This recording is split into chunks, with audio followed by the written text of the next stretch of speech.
I had been reading these articles, and the articles were saying that there's the idea of the teacher as a hero is a myth. You know, you have these people coming in to the schools of black, brown, and poor kids, and they're coming from other communities. And when they come in, and when the kids, they come in to save our kids, and when what they do don't work, they say, well, the idea of a teacher as a hero is a myth. And so I said, well, you know, if you don't want to be the hero for our students or the superhero, then I decided I would be. And so my daughter designed me a shirt, and she said, she said, what name do you want? And so I said, well, you can call me Boogman. You know, I'm a new hero. I was going to go with Black Man. I was going to go with Black Man, but, you know, that was too obvious. So when you say it, it's Boogman, not Boogman, you know, from Good Times. You know, don't confuse me with Boogman from Good Times. So every superhero has to have a story of origin of how they became that hero. So about in 2007, I got the opportunity to teach for North Florida Community College. I've had the opportunity to teach on every level. So they wanted someone to go into a prison in Taylor and a prison in Jefferson County. And they were looking for someone to teach remedial reading courses. And so the inmates that they wanted me to work with, they had to be 25 years or younger, have less than 5 years left on their sentence. And I was going to teach a remedial English 1, remedial English 2, and they could go on and use these courses, or the credits that they earned once they got out of prison. So I had to go in first and test all the students and give them the college placement test. And so the warden, the vice president at North Florida Community College, and the head of the English department, they were so sure that when I gave them the test that they were only going to score in remedial English 1 or remedial English 2. But then what ended up happening, over half of the lawyers stole my notes. So he must be the defense. So what ended up happening was that they called me into a meeting. They said, we trying to find out, what happened. Over half the students that I tested scored in English 1101. And so no one from the college wanted to go into the prison and teach them 1101. So the vice president called me in and said, I know you don't have your master's, but we want you to teach 1101. And so for that year, I got to teach a semester 1101 and 1102, to these prison inmates. And so I was curious, as to why, we have these brothers that are in prison. And how is it that, because you hear all the data saying, if you can't read, you can't do math, you're headed to prison. Everyone in prison is illiterate. And so I was trying to figure out, how did these brothers score into 1101? They had high school diplomas, and some of them had GEDs that they earned in prison. And then I stepped into the prison library. And when I tell you, there was not an empty seat in this prison library. And to this day, the prison library remains the only place that I've ever seen a group of black men reading without anybody making them read, without it being a part of a college course. Of course they were trying to read their way out of prison, but that just kind of messed my head up that in prison, these brothers are trying to develop their scholar identity. So when I'm working in a public school, we're trying to beg the kids to read and get them to read. So then that's my origin story of how I had to take on this persona of Boogman, because I'm trying to make sure our kids develop that scholar identity, but doing it through reading. So some of the phenomenal things I saw in this prison library, there were two brothers, they learned how to speak and read Hebrew in prison. So they would only study from the Hebrew Bible. And they told me that the King James Version was written, it was translated, so they don't know if that's true or not. So you had that kind of thinking going on. I mean, one guy wanted to debate me on thermonuclear energy and how he wanted to learn Spanish and go work for Hugo Chavez in Venezuela and sell, energy around the country. There was one guy who was a law clerk. He had all the law books that you find in any law school, and this guy was creating documents like he was on a computer using a pen, and the inmates would come and sit down, and he'd go over their case with them. He'd pull a law book. He said, your lawyer forgot to argue this case right here. And the guy would pay him with a honey bun, and he'd go talk to his lawyer. It was that kind of thinking going on that we were reading. So when I started the course, my first day in the course, a guy handed me 100 pages of notebook paper, and he had his title on, and it was all smudged with, you know, fingerprints. He had written this novel in prison, and he wanted me to read it, and it was a 100-page novel that was getting circulated, passed around in prison. And so I actually asked the brothers, I said, well, why do y'all wait to come to prison in order to show how intelligent you can be? And they said, you know, outside, you know, we got to deal with drugs, you know, trying to fit in, gangs, you know. So I realized it's all about their identity, you know, how they're going to identify themselves. You know, a lot of times our kids will identify as athletes, as entertainers, but it's hard to get them to identify as being scholars.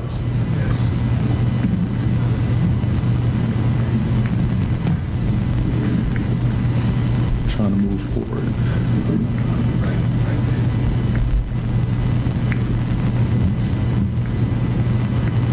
Hitting the right click.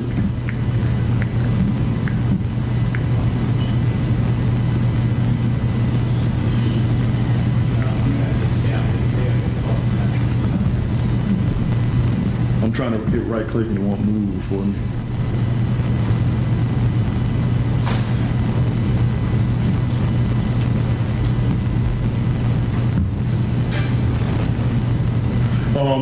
You know, looking at the Florida reading data, you know, I'm sounding like my grandmother, you know, data can be the devil, you know. And this is from 2014 and in the state of Florida. This is just middle school because that's the level I've been working with. And just looking at the disparity between proficiency levels for, you know, black kids and white kids. And you see in the 6th grade, 7th and 8th grade, the white, you know, kids are reading at 78%, and then they drop one in 8th grade to 77%. And on the other hand, the black kids are only reading at 40%. And the unique thing about this data, this is nationwide. You know, this is almost like a nationwide trend. And in order to counter that, you know, all kids have to do is spend time reading. You know, reading outside of the class, and this research that a guy put together on high performance reading students, percentile rank based on minutes spent reading per day, based on the number of words read per year. And a lot of times when our students take that reading test, you know, it's the vocabulary, you know, that kills them, and they don't have stamina for reading. You know, so if a kid scored at the 98th percentile, minutes spent reading per day was 90 minutes a day, and that kid would see about 4 million, you know, new words, you know, by the time he finished in that year. But then you look all the way down to if your kid is not reading, at the 20th percentile, that kid only spends 3.1 minutes a day per day reading. And look how many less words that kid is introduced per year. And so my own kids, you know, a rule in our house is that you got to read at least 30 minutes a day. I introduce them to the books that I want them to read to build their scholar identity. And my daughter, when she took the FCAT the last time, she had a perfect score in reading, you know, because that was already instilled in her. My son last year, he took the FSA for the first time. He scored at the 91st percentile. And, you know, and I go and tell their children, I say, look, my children own the FSA, the FCAT, the ACT, and the SAT because, you know, we have that expectation in our household. And I also take that to the classroom, you know, as well when I'm working with students. So I found a scholar identity. I wish I could take credit for it, but Dr. Gilman Whiting from Vanderbilt, he actually came up with the concept of what the scholar identity was, and he said it was a challenge to get African American students to adopt a scholar identity model that includes masculinity, you know, femininity, racial identity, and racial pride, academic confidence, a need for achievement over a need for affiliation, self-awareness, internal locus of control, willing to make sacrifices, future orientation, and self-efficacy. All right, and you know, this is how I kind of choose the books for my kids. So I go and find books that actually match up with elements of that scholar identity. So at the same time, you know, we're reading good literature, and I'm still focusing on those elements that will help them become scholars. Dr. Whiting actually has a Scholar Identity Institute that he runs every summer. You know, he brings in a bunch of, he only does it for black males, and so I put femininity in there to include, you know, the same thing can be used for females as well, same concept. And this is a model of Dr. Whiting's, research and, how it all kinds of, play out. And, if a student doesn't have self-efficacy, that means that student doesn't believe that he can ever accomplish anything or he will ever be successful at anything.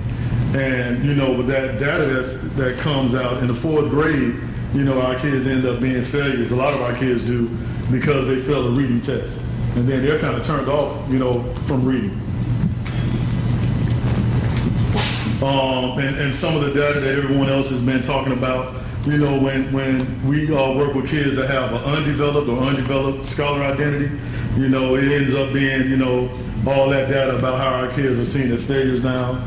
If you listen to some of the way teachers talk, they talk about kids with levels now. Well, how many level 3s do I have? How many level 4s do I have? And then they kind of look down at the level 1 and level 2 kid. And the kids start internalizing that. They're not dumb. They know, what you're saying about them or how you actually feel about them based on how you work with them. And the other thing that I see too much of in our public school system and also in our communities, that our students have developed they're overdeveloped in their athletic identity, African American students and poor students. And so on the opposite end of the spectrum with that athletic identity, although our kids have the lowest GPAs, but when it comes to basketball, our kids have the highest points per game average in basketball. We run for the most yards in football. We have the fastest times in track. And our kids are pursued more by colleges because of what they can do physically based on what they can do mentally. And then another identity development is those kids that just get turned off altogether because they haven't been successful in school. And so they have that nonchalant attitude. They have this oppositional culture. And a lot of times as teachers, we find ourselves, battling against that oppositional culture, trying to remind the kids you can be successful, so that's why I was trying to kind of develop that scholar identity, when I'm working with kids and especially through reading. So in order to try to develop that scholar identity, you have to come with that passion, a passion for reading, a passion for teaching, a passion for working with kids. So I have a post every day that I have in the mornings when our students come to school, and I stand there every day with a book. I have like a little column where I set books up on the column. So when the kids come in and I say good morning, they're looking at the book. Ms. Brandon, where you get these books from? Or I'll be reading the book. A lot of times I realize that some of our kids never have conversations about books or what's a good book. Some of them have never seen an adult in their family actually read a book, or even read the newspaper. So that's their culture that they kind of end up adopting. I try to make sure there are culturally rich environments, going on in the classroom and around the school, and transformational learning. What you're learning in school, you can also use at home and everywhere else. I also think that's important. That's something I've always tried to use. And I'm kind of a Ray Charles philosopher. I remember in the movie Ray, when they asked Ray, man, how you come up with these nice grooves? And Ray just said, baby, I make it do what it do. And so that's what that's my attitude. I got to make it do what it do. And so earlier this year, I sent out a proposal I wrote called Black Men Read Initiative, where I want to develop a place where we can have, all over our community, black males reading the same books, that help develop that scholar identity. And we all get together and come together like on Saturdays and discuss the books. A lot of times our young men and women read these books and they want to, understand it a little more, but sometimes they have no one to talk to and no one to discuss how this book shaped our past, how it plays into our present and what's it going to do for us in the future. And to just develop that scholar mentality. So I sent it to the mayor, I sent it to Representative Allen Williams, I sent it to every, person that would, receive me, and I've met with the mayor. They've all endorsed the Black Men Read Initiative, and we're trying to see how we can get a community-wide book club going on in order to, facilitate this. I called some preachers. I've met with some preachers, to hold the Black Men Read Initiative in our churches. I think we need to have billboards, Black Men Read, show the book that we're reading for that month, so we can help bring back that village mentality, where we can help our kids see themselves as scholars again. Book clubs, I've started a book club at NIMS that's been highly successful.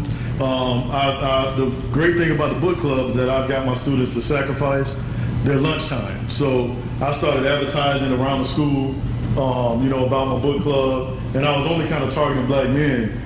And I was going to call it the Boys to Men book Club. Then a bunch of girls showed up as well, so I invited them on in. So I had to change the title from Boys to Men plus Girls, book club.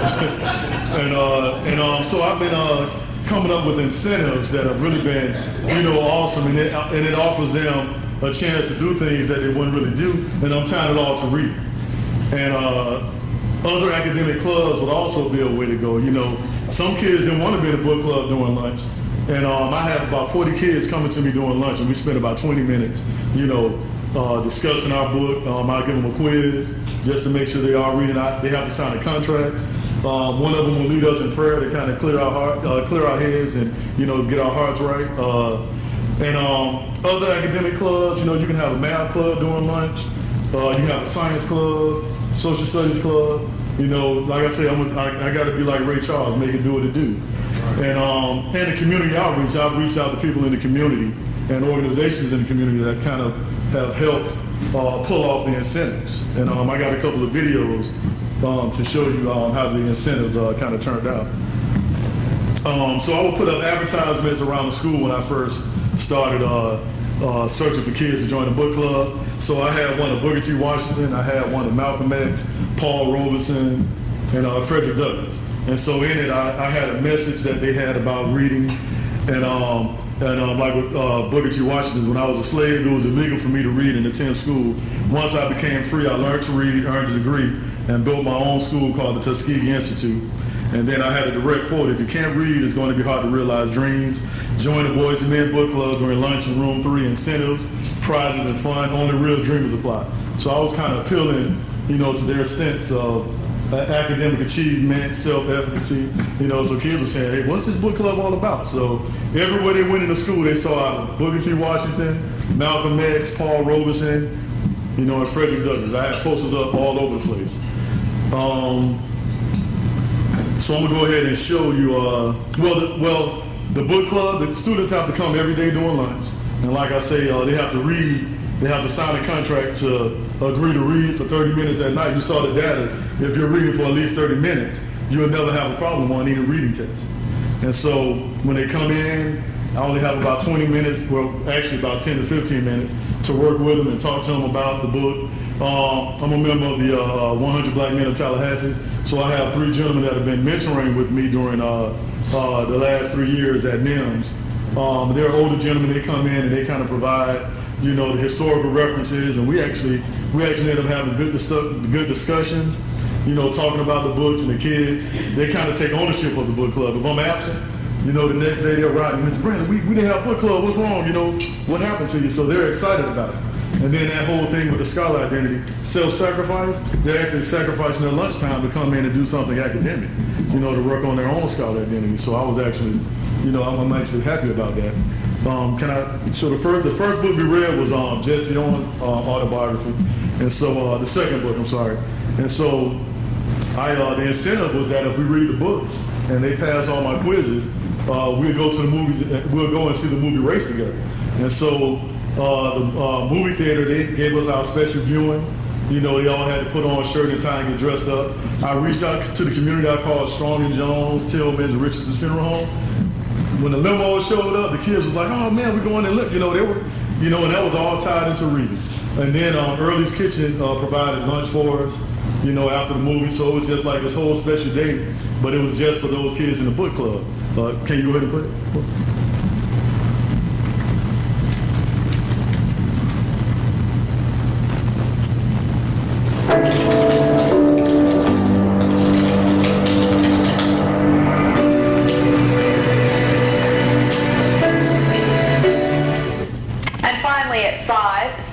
Of the NIMS Middle School Book Club went to the movies in style today, as you see. They arrived at Governor's Square Theater in Tallahassee in limousines. The students went to see a special viewing of Jesse, the man who outran Hitler. This was in celebration of first reading the autobiography of Olympic runner Jesse Owens.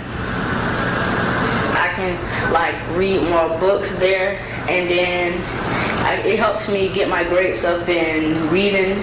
So like I got a B in reading now, a high B. Great job. And after the movie, students took the limos to lunch provided by Early's Kitchen.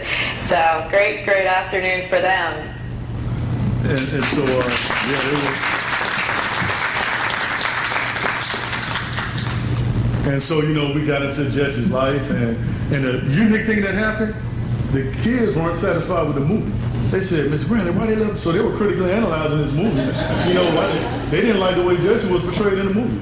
And so I wanted them to get, that authentic, his words, and the things he dealt with. And so the second book, our third book was Warwick Dunn's, his autobiography called Running for My Life. I don't know if you know his story where his mother was murdered, trying to work an extra job, and he had to take care of his 5 brothers and sisters while trying to, attend Florida State and, and trying to be an athlete. And so after that, Florida State invited us over to the Moore Athletic Center. We got to tour, the locker room. Jimbo Fisher sent him a message, said he wants him to come back. He was at the draft. He went on the day of the draft, so he was in Chicago. They let the kids go out on the field. They got to experience everything, and then they got to eat at the Sewanee dining room on campus, which is this awesome buffet, and we just had an awesome experience. You can go ahead and play that one. And the incentives have been free, no money, just reaching out to the community, and the community actually doing something for the kids' achievement. Log on to DixonPest.com or call us today to schedule your free estimate. Dixon Pest Services, keeping families pest-free for over 50 years. The NIMS Middle School Book Club visited FSU's Moore Athletic Center today. Students got to experience some of what FSU student athletes experience. Plus, they got to meet football players like defensive tackle Derek Mitchell. It was a culmination of the book club completing the book Running for My Life. That's written by former FSU football player Warwick Dunn. I thought it was a good book because it lets all the people that read his book know no matter what happens in life, you always got to keep your head up. I also like that he had a career and he also had a parent life too. He grew up, his mom died, and he had to raise his brothers and sisters, and it was kind of hard to him because he had to go to school and take care of them. For many of the students, this was their first time on the FSU campus. It was the book club's third book. The teacher says Warwick Dunn plans to speak to students via Skype in the very near future. Very exciting opportunity, and true to say, books can take you anywhere, and it looks like that one inspired them all. Stay tuned. Eyewitness News at 5:30 is next. And so I ended up contacting Warwick Dunn's foundation, and like the clip said, he actually contacted us back, and we're trying to set up a time where he can actually Skype, with the students and talk about, some of the things that we addressed in the book. And, one of the big themes in his book is about forgiveness, and they're saying, well, how can he forgive someone that murdered, his mother? And he says, he couldn't stay in that place. He had to move on. A lot of our kids experience this kind of life, and so, still trying to develop that scholar identity, and it's been a great, it's been great so far. So I've been putting together a list of books that I feel every black student should read by the time they turn 18. And I'm talking about 0 to 18, when they're in the womb, we should be reading to them in the womb. And so these books will help, not only will these books help students identify with their scholar identity, but these are books from people that actually lived in Tallahassee or that are from Tallahassee. And I can't find these books on our recommended reading list, from our school district. So Dr. LaSalle LaFall, I don't know if you're familiar with him, he's from Quincy. He's like one of the most prominent researchers on cancer. I understand he's operated on several presidents. And so in his book, he talks about growing up in Tallahassee, going to FAMU. One of the pages in his book, he has a picture of him, of he pledging his line, his alpha line. I think it was in 1940. I think it was in 1946. So guess who his line brother was? Cannonball Adderley is in the picture, right? And Cannonball and Ned Adderley. I mean, that's jazz. That's international. If you're a sax player, you want to be like Cannonball. Cannonball became the new bird when Charlie Bird Parker died. And I bring it, kids think that T.I., you know, brought music to Tallahassee, but then I take them, you know, and show them this. This is not on our book club list. I feel Gibson went to FAMU. You know, I'm still meeting people who say she was teaching them PE when she was interning at the Old Lincoln High School. This is another book that's not on our list here in Leon County. And her title is called Born to Win. Another thing about Dr. LaSalle, his major professor was Charles R. Drew. So you get all kind of history there. Of course, Warwick Dunn, Chappie James, the first black to be a four-star general in the armed forces from Pensacola, you know, Florida homegrown. When Florida State beat Florida this year, and the kids were coming back, and I was turning on my post, and I said, how about those Seminoles? They were saying, yeah. I said, no, how about these Seminoles? And I held up my Black Seminoles book, and the students like, what are you talking about? They never heard of Black Seminoles. They all wanted to read. I had to make copies of the book for them to read. American Beach. He started, I think this guy, John Lincoln Lewis, he's from Greenville. He started the African American Insurance Company, one of the first black millionaires in this country, and he was right from Greenville.